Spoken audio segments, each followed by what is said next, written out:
আসসালামু আলাইকুম, welcome to লতিফাইস kitchen. কেমন আছেন আপনারা সবাই? আশা করি ভালো আছেন। আলহামদুলিল্লাহ, আমি আপনাদের দোয়ায় আল্লাহ পাকের অশেষ কৃপায় ভালো আছি। আজকে আমি রান্না করে দেখাচ্ছি কচু ছড়ি দিয়ে আপনার ইলিশ মাছের টক ঝোল।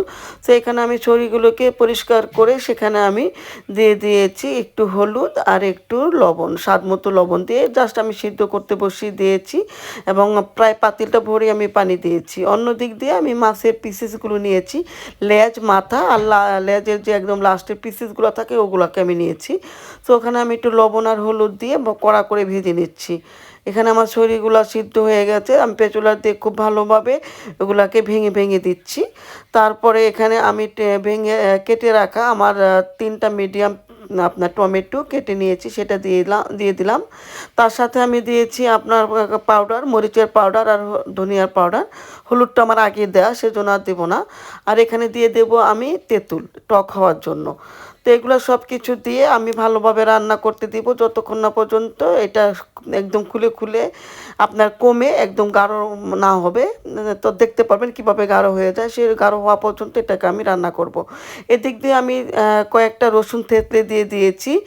আর আমি কিছু পেঁয়াজ আর মিডিয়াম সাইজের একটা রসুনকে আমি কুচি কুচি করে কেটে নিয়েছি। এখন একটা পাতিলে মানে সরি কড়াইতে আমি এগুলাকে 1 টেবিল চামচের মতন তেল দিয়ে ওগুলাকে আমি বাগারের জন্য দিয়ে দিয়েছি। তারপর দিয়ে দিলাম, যখন পেঁয়াজগুলো লাল হয়েছে, 1 মুঠ আপনার সরিষা। তো সরিষাটা ফোটার পরে আমি এগুলা ঢেলে দিচ্ছি টকের মধ্যে। এগুলা দিয়ে আমি মাছগুলো যে ভেজে রেখেছিলাম তা দিয়ে দিব। দিয়ে আমি 3 মিনিটের মতো মিডিয়াম আঁচে ঢেকে রান্না করব। এভাবে আপনারা রান্না করবেন, এই গরমের মধ্যে খেতে কী যে ভালো লাগে। তা আমার ছেলে খেয়ে তো বলতেছিল, মামা এত মজা হয়েছে। আসলে খুবই মজা হয়।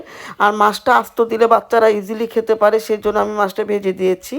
এভাবে আপনারা করে দেখবেন, ভালো লাগলে লাইক কমেন্টস করবেন, ফ্যামিলিদের সাথে শেয়ার করবেন। ভালো থাকবেন, আমার জন্য দোয়া করবেন। আসসালামু আলাইকুম।